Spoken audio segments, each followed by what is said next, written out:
Welcome to the podcast about venture capital, where investors and founders alike can learn how VCs make decisions and reach conviction. Your host is Nick Moran, and this is The Full Ratchet. Welcome back to TFR for a special installment of Investor Stories. In this segment, the investors tell a story about some of the most odd and unusual situations they've ever encountered as investors.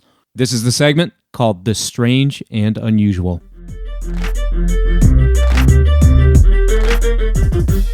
On today's special segment, we have Jonathan Lair of Workbench. Jonathan, what's the strangest, most unusual, or most memorable startup pitch you've received?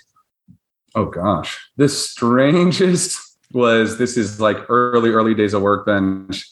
There was a guy who pitched us and he was just on something, and he was talking super slow and just processing our questions really slowly and awkwardly. And it just seemed like he was in another place. So needless to say, we did not fully understand what he was working on, nor did we end up funding that one. So that one, for some reason, just always sticks out because, you know, it wasn't on Zoom. It was just in person back in the day. And it left a strange impression.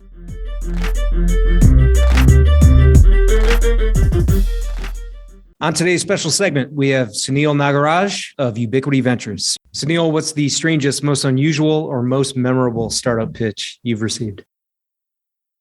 Yeah, so one of the most memorable startup pitches was in 2014. So we met Peter Beck, David Cowan and I met Peter Beck at Rocket Lab. We had previously invested in Skybox, a satellite company, so we were ready to dive into more space investing. Pete described his vision for a new rocket to launch 100 kilograms to orbit. We were very excited, so we did our homework, finished our diligence, wrote the investment memo. And at Bessemer, like many venture capital firms, there's a partnership meeting, a big culminating partnership meeting where the founder will present to the whole partnership.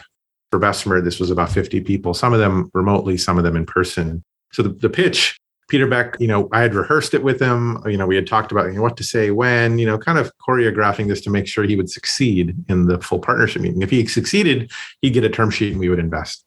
So the memorable part of this pitch, he starts pitching. He's on slide 1. Hi, I'm Peter Beck.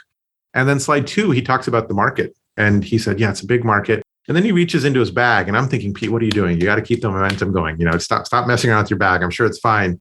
And he pulls out this really big jar.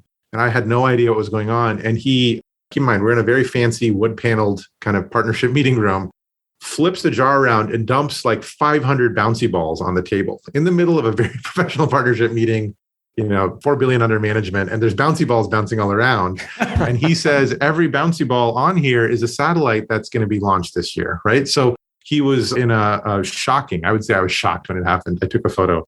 He was trying to viscerally connect with folks as to the market size in a way, because 500 or 100 doesn't sound very large, but to see bouncy balls, it's stuck in everyone's memory. And I think to this day, people would remember when Peter Beck of Rocket Lab dumped bouncy balls on a partnership meeting table. Amazing.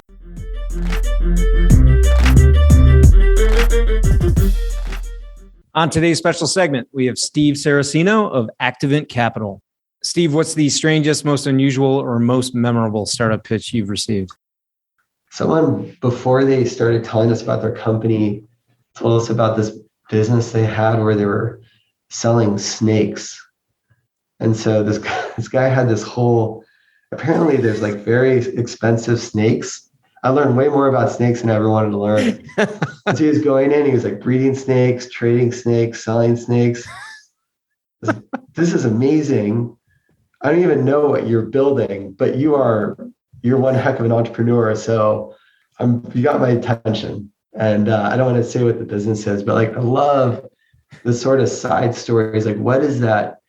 What are those other stories they have where they sort of, adapted or did something outside the norm or saw an angle in a business that no one else saw, that maybe not anything to do with their core business.